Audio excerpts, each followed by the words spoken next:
Assalamualaikum warahmatullahi wabarakatuh. Selamat sore teman-teman semua dan ibu dosen. Semoga teman-teman semua dan ibu dosen dalam keadaan sehat walafiat dan dalam lindungan Allah Subhanahu wa taala. Di sini saya perwakilan dari kelompok 2 yang akan mempresentasikan terkait materi aspek hukum dalam ekonomi. Kelompok 2 ada beberapa anggota. Yang pertama ada Mas Ansus Turnip, yang kedua ada Teguh Triyanto Wibowo, yang ketiga ada Mbak Wafik Nur Aziza, yang keempat ada Mbak Yulia Indah Astuti, dan yang terakhir ada saya sendiri Zainuri. Untuk materi yang pertama ada hukum, nanti akan dijelaskan oleh Mbak Wafik. Monggo. Hukum dan masyarakat. Masyarakat merupakan persatuan manusia yang timbul dari kodrat yang sama, terbentuk apabila ada 2 orang atau lebih yang sama. Sedangkan hukum menurut Profesor Dr. Van Kan adalah keseluruhan peraturan yang bersifat memaksa untuk melindungi kehidupan manusia di dalam masyarakat.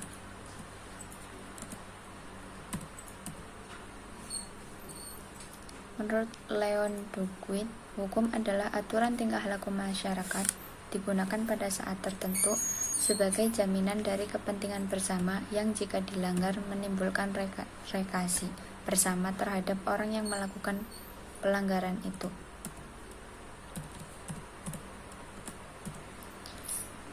Manusia punya sifat, watak, kehendak, keperluan sendiri sehingga dapat menimbulkan perselisihan, pertikaian, atau bisa jadi perang. Oleh karena itu, agar masyarakat teratur, masyarakat harus memperhatikan kaidah, norma, dan peraturan yang ada. Barang siapa yang dengan sengaja melanggar sesuatu kaidah, maka akan terkena sanksi hukum.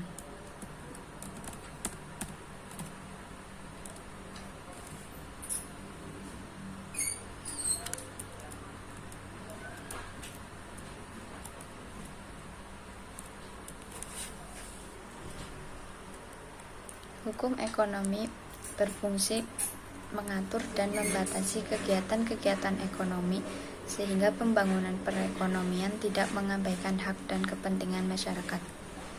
Ada 2 aspek hukum ekonomi. Yang pertama adalah pengaturan usaha-usaha pembangunan ekonomi, dan yang kedua pengaturan usaha-usaha pembagian hasil pembangunan ekonomi. Di sini ada norma. Norma adalah perilaku dari suatu kelompok tertentu sebagai aturan yang mempengaruhi tingkah laku manusia. Ada norma agama, norma kesusilaan, norma kesopanan, dan norma hukum. Untuk hukum itu sendiri, di sini dijelaskan bahwa hukum adalah perangkat kaidah dalam peraturan baik itu tertulis maupun tidak tertulis, yang mengatur tingkah laku manusia dalam hal bermasyarakat, berbangsa, dan bernegara yang dibuat oleh penguasa atau pihak yang berwenang, bersifat memaksa dan mengikat, berisi larangan dan perintah yang wajib dipatuhi, dan adanya sanksi yang tegas bagi pelanggarannya. Bisa pidana, perdata, maupun administrasi, serta mewujudkan keamanan, ketertiban, dan keadilan.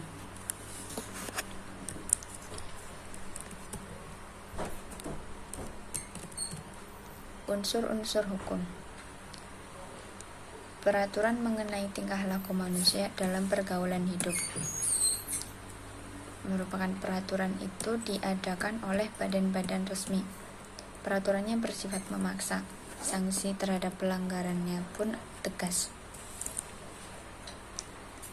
guna mewujudkan keamanan, keadilan, dan ketertiban. Menurut Profesor Dr. L.J. Van Apeldoorn,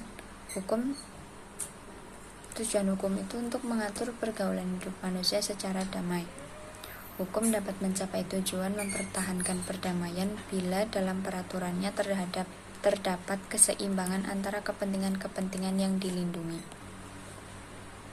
Ciri hukum berisi perintah atau larangan yang harus ditaati oleh masyarakat, dan jika tidak ditaati maka akan dikenakan sanksi. Fungsi hukum. Yang pertama, sebagai alat ketertiban dan keteraturan masyarakat, sebagai sarana mewujudkan keadilan sosial, alat penggerak pembangunan nasional, sebagai alat kritik dan sarana penyelesaian sengketa atau pertikaian.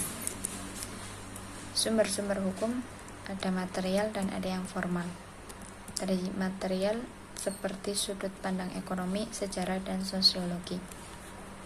Sumber hukum formal seperti undang-undang, kebiasaan, jurisprudensi, perjanjian atau trakat, dan doktrin. Selanjutnya ada perjanjian. Pada pasal 13 KUHP menyebutkan bahwa perjanjian adalah suatu perbuatan dengan mana satu orang atau lebih mengikatkan dirinya terhadap satu orang lain atau lebih. Dalam perjanjian terdapat syarat sah, di mana para pihak harus sepakat terlebih dahulu untuk mengikatkan dirinya. Artinya harus ada kemauan dan kehendak dari masing-masing pihak. Hal tersebut berbeda untuk perikatan. Perikatan yang dilahirkan karena undang-undang dapat terjadi dengan sendirinya tanpa persetujuan dan kehendak dari pihak untuk terikat satu sama lain. Asas-asas perjanjian. Ada asas kontrak sebagai hukum yang mengatur, asas kebebasan berkontrak, di mana asas kebebasan berkontrak ini merupakan asas yang memberikan kebebasan para pihak untuk membuat atau tidak membuat perjanjian, mengadakan perjanjian dengan siapapun, menentukan isi perjanjian, pelaksanaan dan persyaratannya, serta menentukan bentuk perjanjiannya apakah berbentuk tulis ataupun lisan. Setiap orang dapat secara bebas membuat perjanjian selama memenuhi syarat sahnya perjanjian dan tidak melanggar hukum, kesusilaan, serta ketertiban umum. Ada asas pacta sunt servanda, mengikatnya suatu perjanjian. Pacta sunt servanda adalah sebuah asas dalam hukum positif yang terkait dengan kepastian hukum. Asas ini dapat diartikan sebagai kepastian hukum dalam sebuah perjanjian yang mengikat seluruh pihak terkait. Dengan demikian, jika kemudian hari terdapat sengketa yang melibatkan para pihak, maka hakim dengan kewenangannya melaksanakan kewajibannya masing-masing sebagaimana yang telah tercantum secara jelas dapat perjanjian yang telah disepakati para pihak.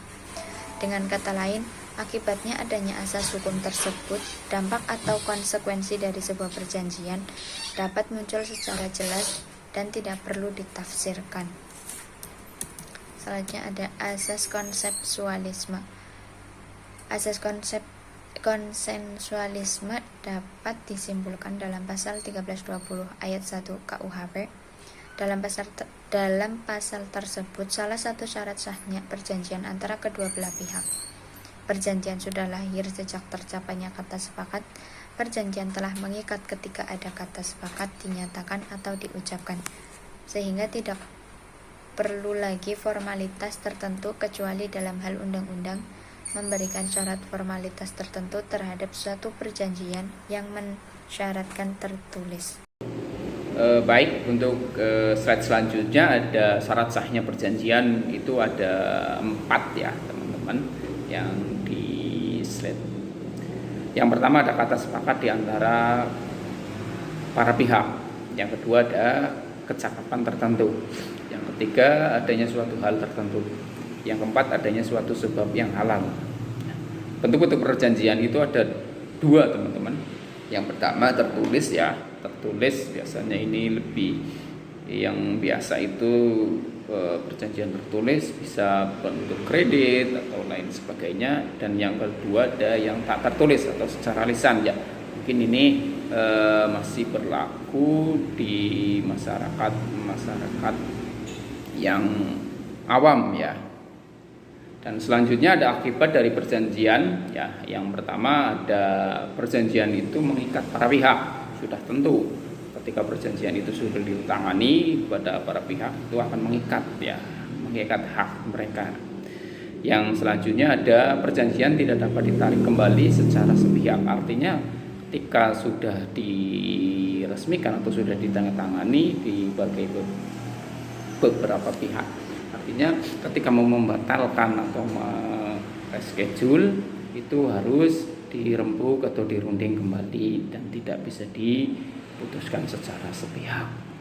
Yang selanjutnya perjanjian harus dilaksanakan dengan itikat baik. Ya tentu perjanjian itu harus dilaksanakan dengan itikat baik, karena kalau didasari dengan itikat tidak baik nanti hasilnya juga akan tidak baik.